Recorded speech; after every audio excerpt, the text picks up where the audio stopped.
Este es el caso de Nancy Mestre.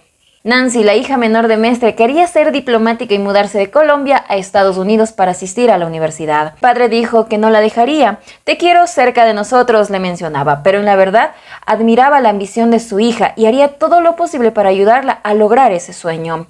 Era una niña alegre y muy estudiosa, siempre leía, quería estudiar Derecho Internacional y Diplomacia, se menciona su padre. Pero todos los planes de la joven de 18 años se vieron interrumpidos en la madrugada del 1 de enero de 1994.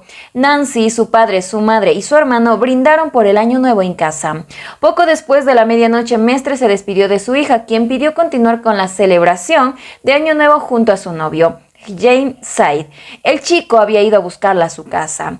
Regresa antes de las 3 de la mañana, le pidió su padre. Cuídala bien, le pidió a James. A las 6 de la mañana, Mestre se despertó sobresaltado. Tan pronto como se despertó, sintió algo. Fue a buscar a su hija por la casa y encontró su habitación vacía. Salió a la calle y se puso a buscar en discotecas para ver si la joven pareja estaba allí, pero no los encontró. La ansiedad creció y mientras preguntaba por su hija, a quien se cruzara, rezaba en silencio para que apareciera sana y salva. Finalmente decidió ir a la casa de los padres de James, donde también vivía el joven. Allí se encontró con su madre limpiando el piso. Estaba oscuro y no se dio cuenta que en ese momento estaba pisando la sangre de su propia hija y que la madre del asesino estaba violando la escena del crimen. Su hija tuvo un accidente y está en la clínica del Caribe, dijo la mujer. Mestre corrió al hospital y encontró allí al padre de James. Tu hija intentó suicidarse y está en el quirófano, le había mencionado. En la sala de emergencias los médicos intentaban estabilizar a Nancy, que estaba en coma. La joven había sido llevada al hospital por James, su padre y una mujer que también vivía en la casa de la familia. Envolvieron a Nancy, que estaba desnuda, en una sábana y la pusieron en la caja de una camioneta. Fue poco a poco que empezó a organizar en su cabeza lo que había pasado. La violaron, la maltrataron y la tiraron en la parte trasera de la camioneta. Él mencionaba cómo era posible que eso le hubiera pasado a su hija. A eso le siguieron 8 días de agonía en el hospital. La joven nunca recuperó la conciencia. Los médicos mencionaban que su estado era crítico y que él debía despedirse. La mamá de Nancy, su otro hijo y el padre se reunían en la habitación del hospital para rezar y cantar canciones que a ella le gustaba escuchar de niña.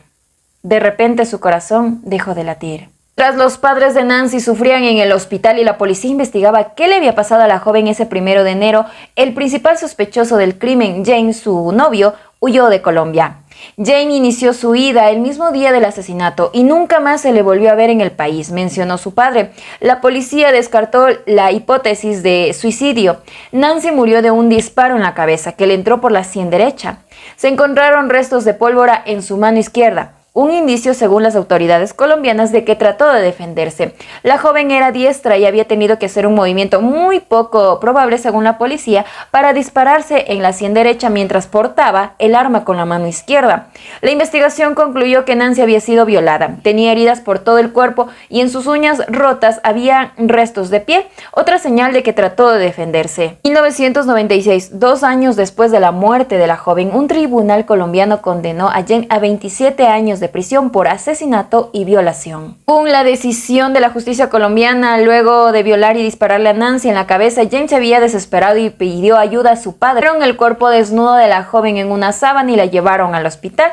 El padre de James se quedó en la clínica mientras su hijo se escondía. A partir de ese momento, el foco de vida de Mestre pasó a encontrar a James, una cacería que duraría 26 años. Sabía que podría tomar un poco de tiempo, pero siempre supo que él iba a encontrar al asesino de su hija. Actualmente se encuentra cumpliendo su sentencia.